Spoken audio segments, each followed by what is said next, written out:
In this video lecture, we are going to discuss about the process of gametogenesis. Gametogenesis is made up of two words. First word is gameto, other word is genesis. Gameto means gamete and genesis means formation. This is generally meaning of the word. Now we are going to its definition. The process of formation of gametes from germinal epithelium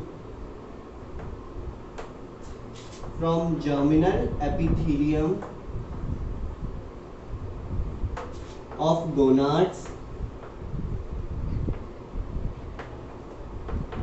is known as gametogenesis. Gonads are primary sex organs which are responsible for the formation of gamete synthesis. Okay. Gametogenesis in humans is of two types. There are two types of human being on the basis of their sexuality. First one is male and other is female. When the process of gametogenesis occurs in human male, then the process is called as spermatogenesis.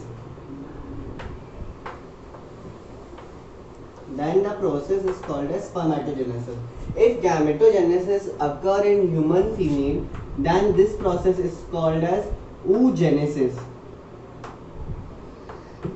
These processes are named after the formation of gamete that are formed in humans.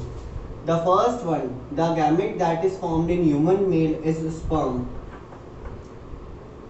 That's why when gametogenesis occurs in human male, sperms are formed. So the process is called as spermatogenesis. In human females, the main gamete is ovum. Okay. The synthesis of ovum in human female is regarded as oogenesis. अब हम discuss करेंगे first type of gametogenesis जो human males में होता है, that is spermatogenesis.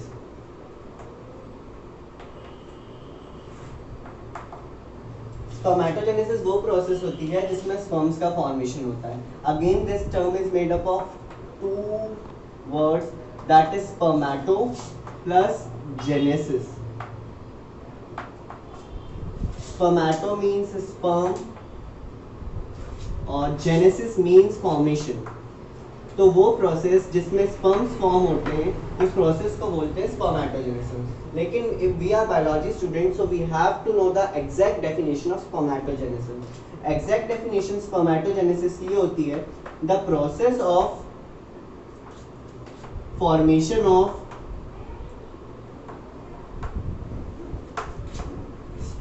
Sperms from germinal epithelium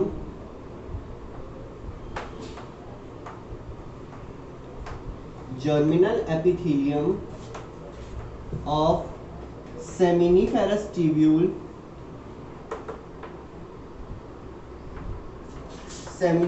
tubules of testis.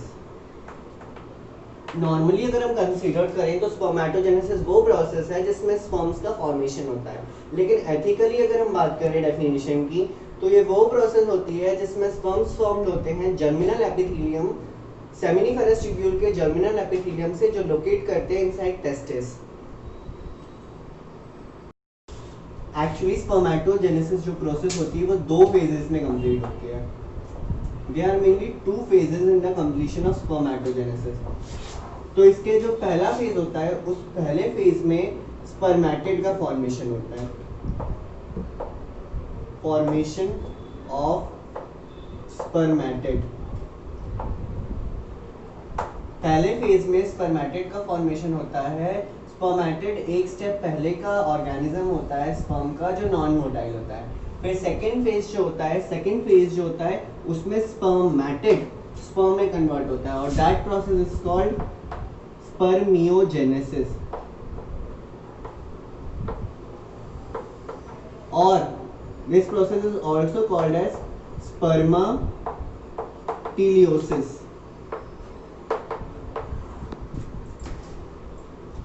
Formation of spermatid के खुद 3 phases होते हैं, प्राइमरी 3 फेजेस होते हैं खुद के। इसके 3 सब फेजेस होते हैं स्पर्मेटिड बनने में। पहला होता है multiplicative phase.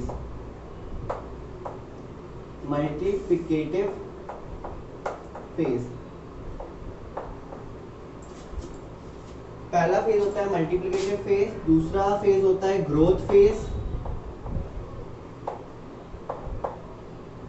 and the third phase is maturation phase. तो सबसे पहला जो मल्टीप्लिकेटिव फेज होता है, इस फेज में जर्मिनल एपिथेलियम माइटोसिस कर जर्मिनल एपिथेलियम माइटोसिस करके जो सेल डेवलप करते हैं, that cells are called as spermatogonia.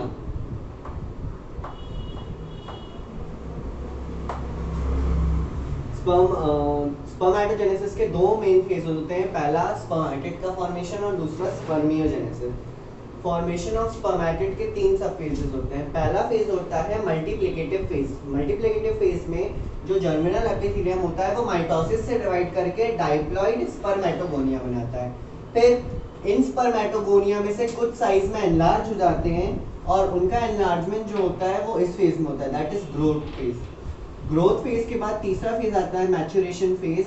जैसे ही स्पर्मेटोसाइट साइज में ग्रो कर जाते हैं, तो स्पर्मेटोगोनिया को हम लोग कहने लगते हैं प्राइमरी स्पर्मेटोसाइट। जैसे ही स्पर्मेटोगोनिया साइज में इंक्रीज करेंगे, मींस अपने साइज में ग्रोथ करेंगे, then they are called as primary spermatocyte. Primary next जो सब फेज होता है फॉर्मेशन ऑफ स्पर्मेटिड में, मैच्योरेशन फेज। मैच्योरेशन फेज में क्या होता है, इस फेज में जो प्राइमरी स्पर्मेटोसाइट बना वो मियोसिस करता है।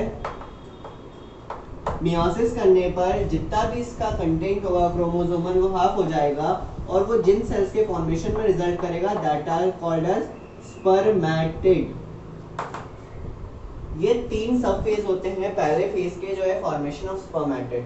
जैसे ये फेज खत्म होता है तो स्पर्मेटिड बनते हैं। फिर जो सेकंड फेज आता है स्पर्मेटोजेनेसिस का, दैट इज स्पर्मियोजेनेसिस और स्पर्माटीलियोसिस। इस फेज में स्पर्म्स जो होते हैं, स्पर्मेटिड्स जो होते हैं, वो कन्वर्ट हो जाते हैं स्पर्म्स में। यू कैन से दैट कि स्पर्मेटिड का कन्वर्जन स्पर्म में होना, या स्पर्मेटोजोआ।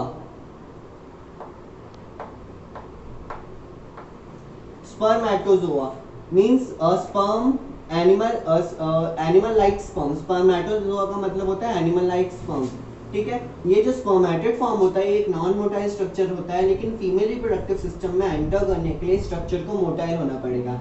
जैसे ही स्पर्मेटिड स्पर्म में कन्वर्ट होता है, that process is called spermiogenesis, और ये स्पर्मेटोजेनेसिस की जो प्रोसेस होती है वो कंप्लीट हो जाती है। अब हम एक्चुअल स्पर्मेटोजेनेसिस की प्रोसेस को डिस्कस करेंगे।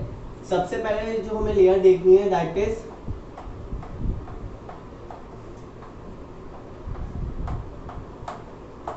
mention this is germinal epithelium of seminiferous tubule of testis। This layer जिसको हम रिगार्ड कर रहे हैं, जहां से हम स्पर्मेटोजेनेसिस की प्रोसेस स्टार्ट करते हैं, तो this layer is germinal epithelium of seminiferous tubule of testis. ये जो लेयर होती है, इसमें जो सेल्स मौजूद होते हैं, these are regarded as germ cells, ठीक है। ये जो जर्म सेल्स होंगे, सबसे पहले ये जर्म सेल करेंगे रिपीटेड माइटोसिस। मतलब अगर हम देखना चाहें तो हम एक सेल को बाहर निकालते हैं, ठीक है। ये एक सेल जो है ये जर्म सेल है, और इसकी जो प्लॉइडी है वो है 2n। That is to be learn कि इसकी प्लॉइडी 2n होती है। अभी ये जो स्ट्रक्चर हमको दिखाई दे रहा है दैट इज कि जर्मिनल एपिथेलियम के जो सेल्स होंगे वो रिपीटेड माइटोसिस करेंगे। मींस ये जब डिवाइड करेगा तो 2 सेल्स बनेंगे, ठीक है। इसके बाद ये जब डिवाइड करेगा तो 2 सेल्स बनेंगे। मतलब ये प्रोसेस ऐसे करते करते चलती रहेगी।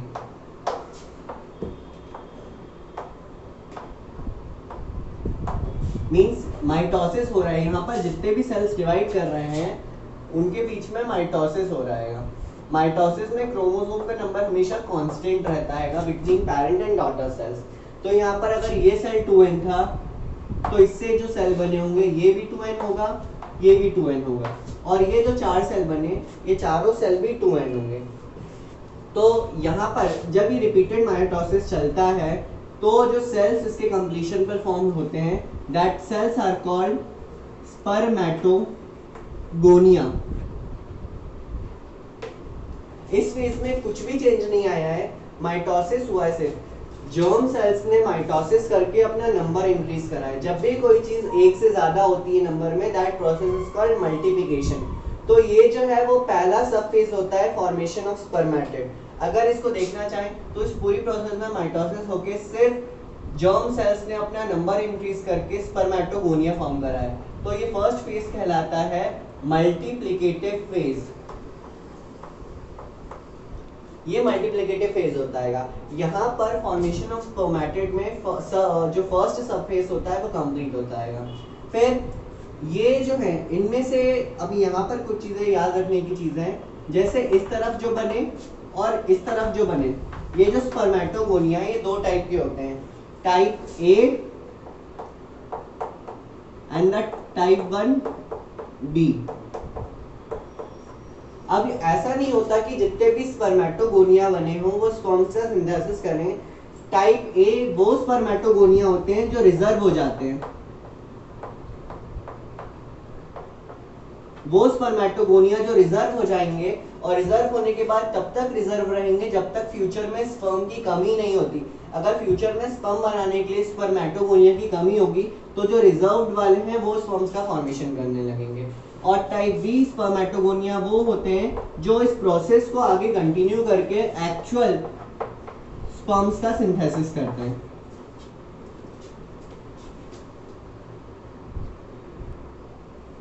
एक्चुअली टाइप ए स्पर्मेटोगोनिया वो स्पर्मेटोगोनिया हो जाते हैं जो रिजर्व्ड हो जाते हैं फॉर फ्यूचर स्पर्मेटोजेनेसिस। मतलब फ्यूचर में चल के जब स्पर्मेटोजेनेसिस की प्रोसेस होगी और स्पर्मेटोगोनिया का नंबर कम हो जाएगा तब ये वाले टाइप ए स्पर्मेटोगोनिया जो हैं वो मतलब अंडरगोस करेंगे स्पर्मेटोजेनेसिस और स्पर्म्स का फॉर्मेशन करेंगे। लेकिन जब नॉर्मल नंबर ऑफ स्पर्मेटोगोनिया बनते हैं तो टाइप ए वाले जो हैं वो रिजर्व हो जाते हैं। अब जो हमने बात की, मान लिया कि ये हमारे टाइप ए स्पर्मेटोगोनिया थे, ये हमारे टाइप ए स्पर्मेटोगोनिया है, मतलब ये प्रिजर्व हो गए। प्रिजर्व होने का इनका ये मतलब है कि अभी फिलहाल के लिए आगे डेवलप नहीं करेंगे, ये इसी स्टेज पर अरेस्ट हो जाएंगे। बाकी ये जो हमारे रहेगा ये हमारे टाइप बी स्पर्मेटोगोनिया है। टाइप बी स्पर्मेटोगोनिया का मतलब है तुरंत के तुरंत जैसे ही ये फॉर्म होंगे ये साइज में बढ़ेंगे और प्राइमरी स्पर्मेटोसाइट का सिंथेसिस करेंगे। ये हमारे टाइप बी स्पर्मेटोगोनिया है, ठीक है। अब हम इन्हीं की बात कर रहे हैं। पहला जो सब फेज था फॉर्मेशन ऑफ स्पर्मेटिड में, जो मल्टीप्लिकेटिव फेज था वो कंप्लीट हो गया। सेकंड जो फेज होता है वो ग्रोथ फेज होता है। नाम से ही समझ में आ रहा है, ग्रोथ फेज मतलब होता है किसी का साइज बढ़ना। मतलब ये जो प्राइमरी स्पर्मेटोगोनिया होंगे जो टाइप बी के होंगे, हम एक ही को कंसिडर कर रहे हैं, वो अपने साइज में बढ़ेगा। साइज में बढ़ने का मतलब है उसके अंदर जो न्यूक्लियर कंटेंट होगा वो भी बढ़ेगा, और साथ ही साथ उसके अंदर जो साइटोप्लाज्मिक कंटेंट होगा, रिजर्व फूड मटेरियल होगा, सब कुछ अमाउंट में बढ़ेगा। मतलब ये साइज में ग्रो कर जाता है। जब स्पर्मेटोगोनिया साइज में ग्रो कर जाते हैं और एक पर्टिकुलर साइज अटेन कर लेते हैं तो ये स्ट्रक्चर कहलाने लगता है primary spermatocyte. Primary spermatocyte, this is called primary spermatocyte. और इस स्ट्रक्चर की भी जो प्लॉइडी होती है वो 2n होती है।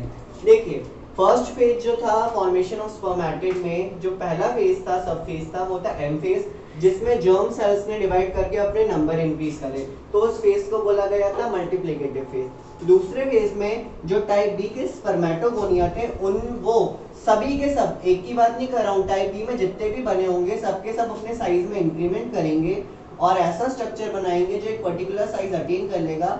उस स्ट्रक्चर को बोलेंगे हम प्राइमरी स्पर्मेटोसाइट, मतलब वो पहला सेल जो स्पर्म बनाने के लिए रिस्पॉन्सिबल होगा, दैट इज, और उसकी जो प्लॉइडी होती है वो 2n होती है। पहला फेज जो है वो कंप्लीट हो गया फॉर्मेशन ऑफ स्पर्मेटिड में, जिसमें नंबर बढ़ा, दूसरे में उनका साइज बढ़ गया। अब हम डिस्कस करेंगे थर्ड फेज के बारे में जो है कि मैच्योरेशन फेज। अभी हमने मल्टीप्लिकेटिव फेज देख लिया, अब हम ग्रोथ फेज को देखने वाले हैं। ग्रोथ फेज में जो प्राइमरी एक्चुअली जो स्पर्मेटोगोनिया है वो एक पर्टिकुलर साइज अटेन कर लेता है और अपने साइज में एनलार्ज हो जाता है। इस स्ट्रक्चर को हम बोलने लगते हैं प्राइमरी स्पर्मेटोसाइट। इस सेल की जो प्लॉइडी होती है वो 2n होती है। अब यहाँ पर जैसे ही एक पर्टिकुलर साइज अटेन कर लेता है, सेकेंड सबफेज जो होता है फॉर्मेशन ऑफ स्पर्मेटिड का, वो कंप्लीट हो जाता है। That phase is growth phase, क्योंकि ग्रोथ का मतलब ही होता है साइज में बढ़ना किसी चीज का। Now we are going to discuss about the third sub phase of formation of spermatid. Third sub phase जो होता है उसको पहले ही याद कर लो, दैट इज मैच्योरेशन फेज। जहां पर भी मैच्योरेशन वर्ड आता है वहां पर आता है कि कोई स्ट्रक्चर फंक्शनली एक्टिव हो जाता है। अब यहाँ पर हम देखते हैं तीसरा फेज जो होता है वो मैच्योरेशन फेज होता है। ये जो स्ट्रक्चर फॉर्म हुआ, इस स्ट्रक्चर को हम बोलते हैं प्राइमरी स्पर्मेटोसाइट। इसकी प्लॉइडी होती है 2n। अब देखिए नेक्स्ट स्टेप में क्या होगा, ये जो प्राइमरी स्पर्मेटोसाइट बना ये करेगा meiosis, it will undergoes meiosis. तो पहले जो ये प्रोसेस करेगा वो होगी मियोसिस 1। सबको पता है कि मियोसिस 1 जब भी होता है तो जो क्रोमोसोम का नंबर पेरेंट में होता है और उससे जो डॉटर सेल्स बनते हैं उनमें क्रोमोसोम का नंबर क्या होता है, आधा हो जाता है। अगर प्राइमरी स्पर्मेटोसाइट का जो प्लॉइडी है या क्रोमोसोम नंबर जो है वो 2n था, तो मियोसिस 1 जैसे ही होता है इसमें आधे आधे हो जाएंगे।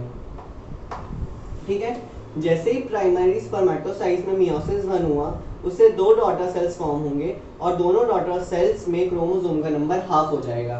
इसी वजह से मियोसिस 1 का दूसरा नाम भी है, दैट इज रिडक्शनल डिवीजन।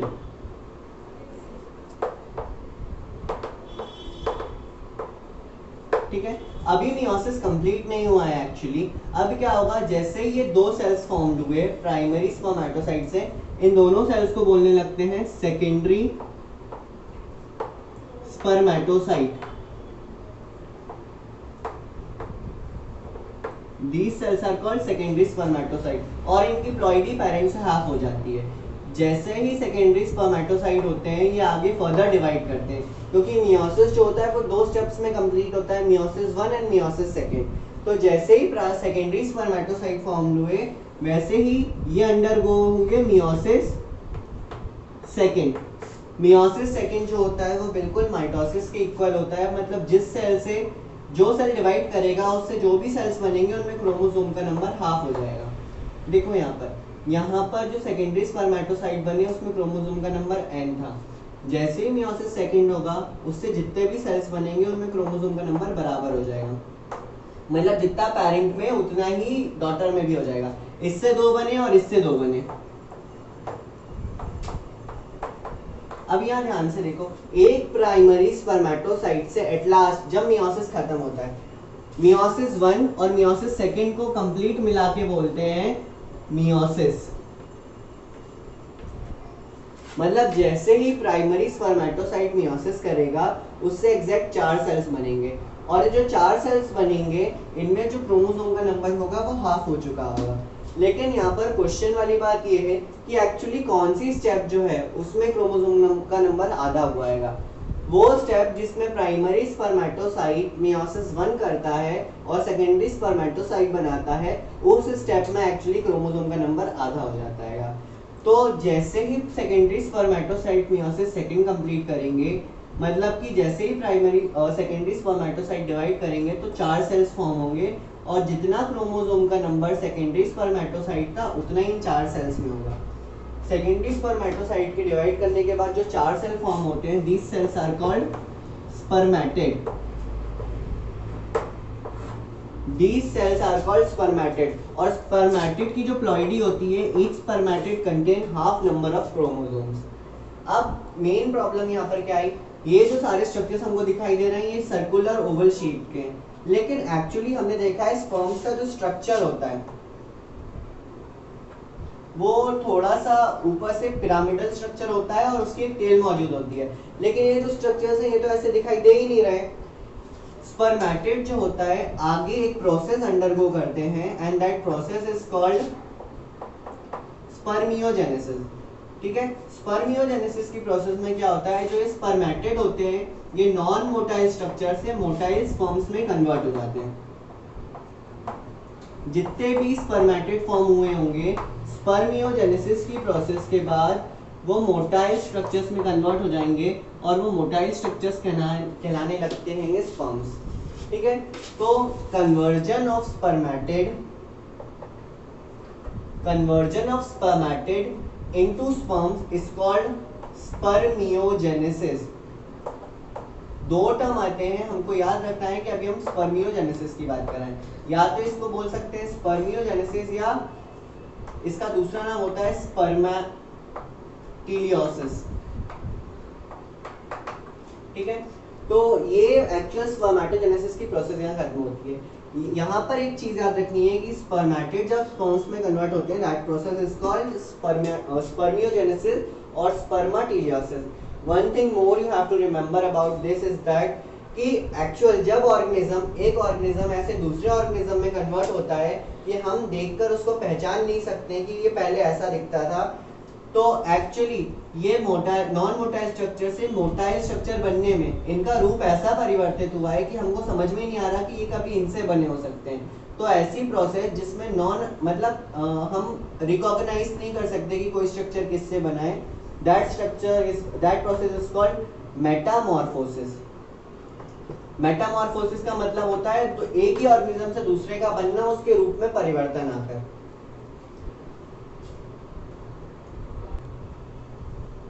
अगर अब हम जनरली जरा सा समराइज करते हैं स्पर्मेटोजेनेसिस की प्रोसेस को, तो शॉर्ट में जल्दी देखेंगे स्पर्मेटोजेनेसिस की प्रोसेस में एक्चुअली होता क्या। स्पर्मेटोजेनेसिस वो प्रोसेस है जिसमें स्पर्म्स का फॉर्मेशन होता है जर्मिनल एपिथेलियम से, जो कि सेमिनिफेरस ट्यूब्यूल में लोकेट करते हैं, जो कि टेस्टिस के अंदर होता है। स्पर्मेटोजेनेसिस दो फेजेस में कंप्लीट होता है। पहला फेज होता है फॉर्मेशन ऑफ स्पर्मेटिड,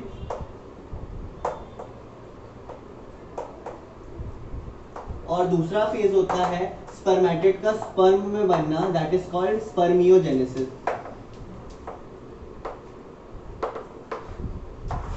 ये दो मेन फेज है जिसमें स्पर्म्स का फॉर्मेशन होता है। फर्दर ये वाला जो फेज होता है वो तीन फेजेस में डिवाइडेड होता है, multiplicative phase, growth phase and that is maturation phase. ये मल्टीप्लिकेटिव फेज है और ये है ग्रोथ फेज। ठीक है, मल्टीप्लिकेटिव फेज में क्या होता है, जो जर्मिनल एपिथेलियम होती है वो माइटोसिस कर ऐसे स्ट्रक्चर्स बनाती है जो स्ट्रक्चर फर्दर स्पर्म बनाने के लिए रिस्पॉन्सिबल होते हैं। तो जैसे ही जर्मिनल एपिथेलियम के जर्म सेल्स माइटोसिस करेंगे और जो सेल फॉर्म करेंगे वो सेल्स कहलाते हैं स्पर्मेटोगोनिया। ये प्लूरल वर्ड है, अगर सिंगल बोलेंगे तो स्पर्मेटोगोनिया। फिर स्पर्मेटोगोनियम दो टाइप के होते हैं, ए और बी। आधे स्पर्मेटोगोनियम जो है वो रिजर्व हो जाएंगे फ्यूचर में स्पर्म बनाने के लिए, और जो बी टाइप के होंगे, ए टाइप के रिजर्व हो जाएंगे और जो बी टाइप के होंगे वो तुरंत के तुरंत नेक्स्ट फेज में एंटर कर जाएंगे, जो होता है ग्रोथ फेज। ग्रोथ फेज में क्या होगा, जितने भी टाइप बी के स्पर्मेटोगोनिया होंगे वो साइज में इंक्रीज हो जाएंगे, लेकिन क्रोमोसोम का नंबर नहीं बढ़ेगा। तो ये जो फेज होता है जिसमें साइज का इंक्रीमेंट होता है that is called growth phase. जैसे ही टाइप बी स्पर्मेटोगोनिया साइज में इंक्रीज हो जाते हैं, they are called as primary spermatocyte.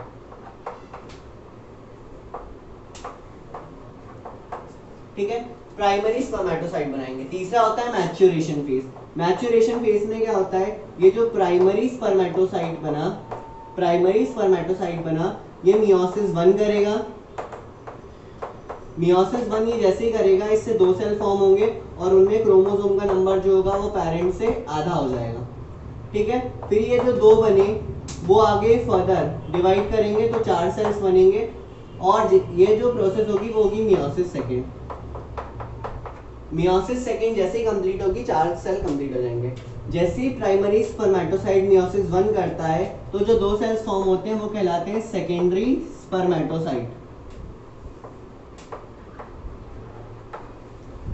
Next one, जैसे ही secondary spermatocyte meiosis second complete करते हैं जो स्ट्रक्चर्स फॉर्म होते हैं दैट आर स्पर्मेटिड।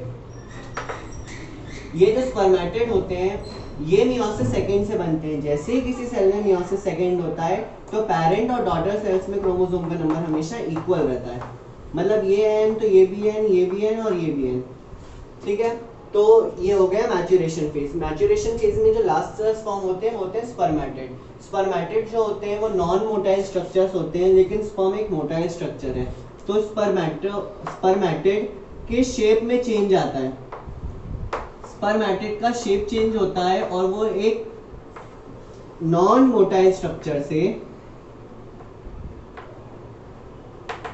एक मोटाइल स्ट्रक्चर में कन्वर्ट होता है, ठीक है। स्पर्मेटिड जैसे ही मोटाइल स्ट्रक्चर में कन्वर्ट होता है that are called as sperms. और इनका शेप चेंज होना, जो शेप चेंज होने की प्रोसेस होती है किसी भी ऑर्गेनिज्म में दैट इज कॉल्ड मेटामॉर्फोसिस, ठीक है। अगर स्पर्मेटिड स्पर्म में कन्वर्ट होता है तो that process is called spermiogenesis.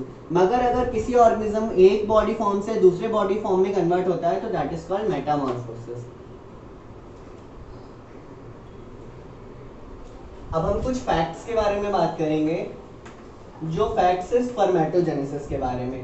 पहला फैक्ट ये होता है कि स्पर्मेटोजेनेसिस की जो प्रोसेस होती है, स्पर्मेटोजेनेसिस की जो प्रोसेस होती है एक्चुअली वो 74 से 75 डेज में कंप्लीट होती है, ठीक है। स्पर्मेटोजेनेसिस की प्रोसेस स्टार्ट होती है ह्यूमन मेल्स में प्यूबर्टी के बाद से, प्यूबर्टी से एक्चुअली, ठीक है। सेकंड है कि एक दिन में पर डे 120 मिलियन स्पर्म्स का फॉर्मेशन होता है। एक जो हेल्दी मेल होगा उसमें पर डे 120 मिलियन स्पर्म्स का सिंथेसिस होता है पर डे जो फॉर्म होते हैं। इसके बाद थर्ड पॉइंट जो होता है single, not single, spermatogenesis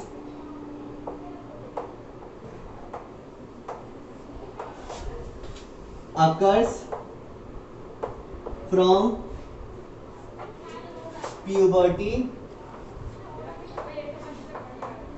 to death in males। मतलब स्पर्मेटोजेनेसिस की जो प्रोसेस होती है वो प्यूबर्टी से लेकर डेथ तक चलती है मेल्स में, अगर मेल हेल्दी वन है तो। अगर अनहेल्दी होगा तो स्पर्मेटोजेनेसिस की प्रोसेस होगी ही नहीं। लेकिन हम सिर्फ बात कर रहे हैं कि अगर एक हेल्दी मैन है तो प्यूबर्टी के बाद से उसकी डेथ तक स्पर्मेटोजेनेसिस की प्रोसेस इसके अंदर चलेगी।